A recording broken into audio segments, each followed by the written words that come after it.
ئەمڕۆ 21/12 زانکۆی سلێمانی ئاهەنگی دەرچوونی خولی 21ەمی گێڕا کە بریتی بوون لە نزیکەی 5,000 خوێندکار لە هەموو لە 19 کۆلێج لە زانکۆی سلێمانی و ئەم خوێندکارانە بە 4 وەجبە خولی دەرچوونەکە ئەنجامەدرێت کە بریتە لە بەیانیان 8 کۆلێج و هەروها ئێوارە 4 کۆلێج ئەو کۆلێجانی کە ئامێنێتەوە بە بەیانی و بە ئێوارە ئاهەنگی دەرچوونیان بۆ دەکرێت. من ئاسۆ ڕۆژڕە ئەحمەد و خوێندکارێکی یەکەم لە کۆلێژی یاسا و ڕامیاری لە زانکۆی سلێمانی ئەمڕۆ ئاهەنگی دەرچوونمان بوو بۆ بۆنەوە پیرۆزبایی لە خۆم و لە هەموو خوێندکارانی هاوڕێمەکەم. هیوادارم ئایندێکی گەشتمانە بێ و خزمەتی کوردستان بکەین.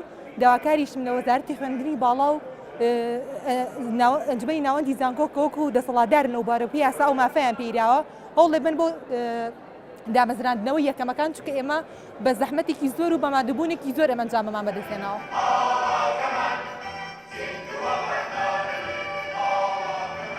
خۆم بە خۆشحاڵ دەزانم ئەمڕۆ وەکو خوێندکاری بەشی زانستە سیاسەکانی سەر بە کۆلیژی یاسا و ڕامیاری زانکۆی سلێمانی توانیمان بڕوانامەی بەکالۆرز لە بەشی پسپۆری خۆمان بەدەست بێنین. لێرەوە سپاسی سەرچەمە کەسانە ئەکەم کە هاوکارم بوون لە ژیانی خوێندکاریمە بە تایبەتی دایکم و باوکم و سەرجەم ئەو مامۆستا بەڕێز و فەرمانبەرانە و بە تایبەت مامۆستا بەڕێزەکانی بەشی زانستە سیاسەکانی سەر بە کۆلیژی یاسا و ڕامیاری زانکۆی سلێمانی. لێرەوە داواکارم حکوومەتی هەرێم بەدەم خواست و داواکارەکانی خوێندکارانەوە بێ و بە تایبەت خوێندکارانی ئەوائیل سێ خوێندکارە یەکەمەکە کە من خۆم یەکێکم لەو خوێندکارە یەکەمانە هیوادارم حکوومەتی هەرێم ئاوەڕمان لێباتەوە و وەزارەتی خوێندنی باڵا بە جدی کار لەسەر ئەو بابەتە بکات.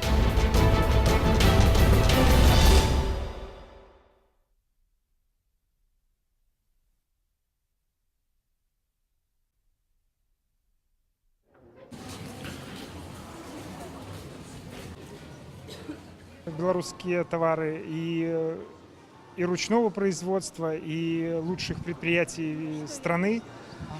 Ярмарка наша открыта 2 недели до самого Нового года, с 17 по 30 декабря. Режим работы с 10 утра до 20 вечера.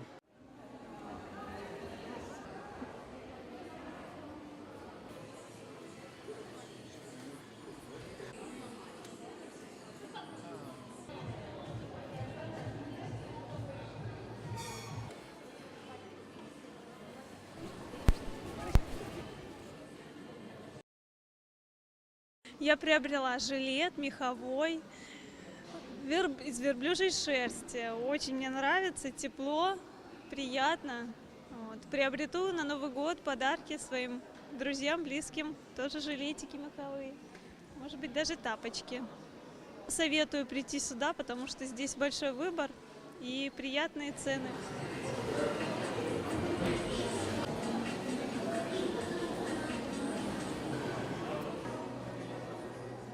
Беларуси. То есть тут глина, тут гончарное производство. В Борисове, у нас Минская область, гончары занимаются этой продукцией. То есть это глина, каленая на углях. Она выдерживает огромную температуру, там очень вкусно получается еда. Это керамика, Белкудош керамика. Это уже Радошковичи, Минская область. Там у нас тоже есть завод Биокудош керамика.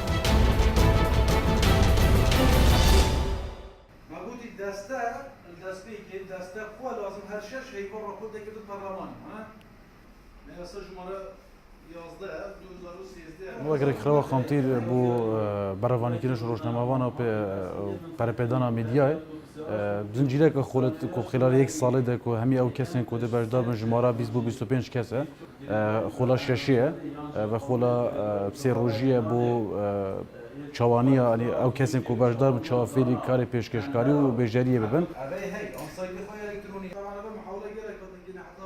راستی وک از بجدار دوی خوله دا و وک قطابی از من مفایق زور باش دید دور یاسایت روزنامه‌وانی و اف خوله طبعا بیه شیار کرنک وک بومن یاسایت ما که چه ممفره ام بزانین چه ممفره ام